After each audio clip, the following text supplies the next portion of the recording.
Dans cette vidéo, nous allons voir la création et la facturation d'un article type nomenclature commerciale composée.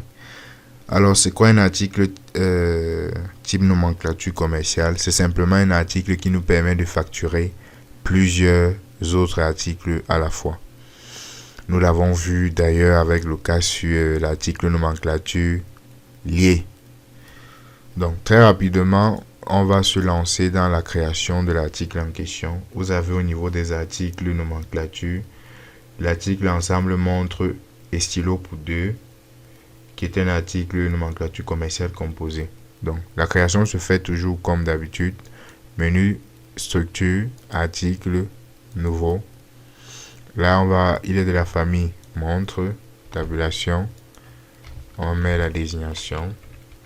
Ensemble, montre et stylo pour deux. Voilà. Ensemble, montre et stylo pour deux. Donc, vous fonctionnez toujours avec tabulation ici. C'est ça qui va vous permettre d'activer la zone nomenclature. Donc, vous regardez ici, nomenclature est grisée. On va donc dérouler ici et choisir nomenclature commerciale composée. Dès lors qu'on choisit, nomenclature s'active, mais par contre, le suivi de stock devient grisé avec aucun.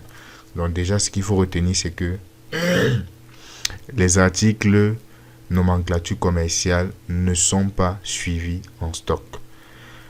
Maintenant, la différence fondamentale qui existe entre les articles nomenclature commerciale composés et les articles nomenclature commerciale composants, c'est que dans l'article nomenclature composée, nous allons insérer un prix de vente.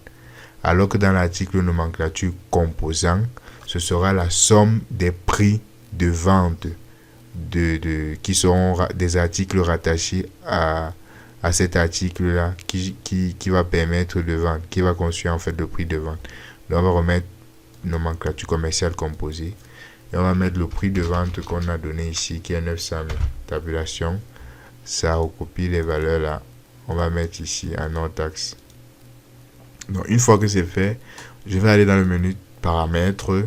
Je vais insérer le poids. On a ici 90 et là 90.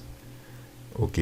Je vais revenir sur nomenclature pour ici attacher les articles qui constituent cet article.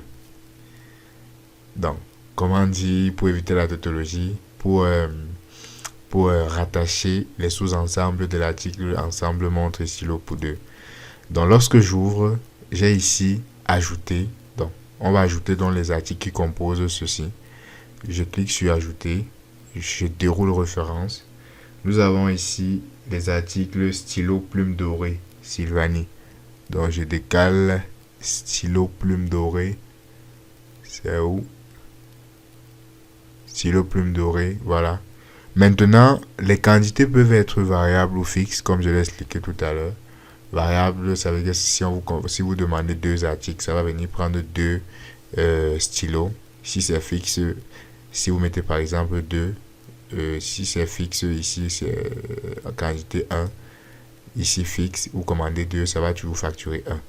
Donc là, on a dit variable, quantité 2.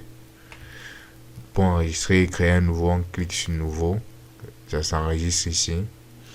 On va appeler le deuxième article, qui est l'article montre femme. Voilà. Une unité. Nouveau. On va appeler le troisième article, qui est montre homme. Une unité. Toujours variable. Et OK pour fermer. Donc voici donc les trois articles qui constituent l'article nomenclature ensemble montre et stylo pour deux. Voilà. Et le prix de vente total, c'est de 876 et 1850. Donc si on était dans la nomenclature commerciale composant, le prix de vente qui devait être affiché, ça devait être celui-ci. 876 et 1850. Mais ici, c'est l'utilisateur qui décide du prix de vente à appliquer. Donc c'est 900 000 qui est appliqué ici. Donc l'article sera vendu à 900 000. Donc une fois qu'on met, on va fermer. Et on va donc procéder à la facturation du dit article. On revient donc dans notre fiche de TD. Nous étions en train de traiter la date du 25 sur un client comptoir qui avait acheté 3 bagues or et argent composées d'unités de chacun des types de gamme que nous avons déjà facturés dans traitement, document de vente. Et là, j'ai mis en cours pour signaler que c'est le document que nous sommes en train de travailler.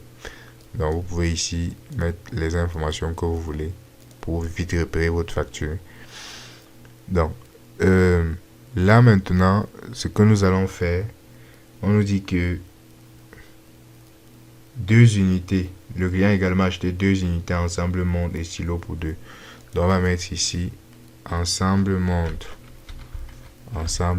et stylo pour 2. On double-clique. Il en a pris 2 unités. Voilà, on met 2. Et on va voir qu'en appelant cet article, ça va automatiquement appeler les composantes que nous avons jointes tout à l'heure. C'est-à-dire les montres pour femmes, montres pour hommes et stylo. Donc, lorsqu'on valide, le risque client doit surveiller sans souci. Voilà, ça reprend la ligne en question avec les éléments, on a dit 2 et tout ça c'était variable. C'est pourquoi ici vous avez 4, 2, 2. Voilà, j'espère que vous avez compris. Rendez-vous dans la prochaine vidéo.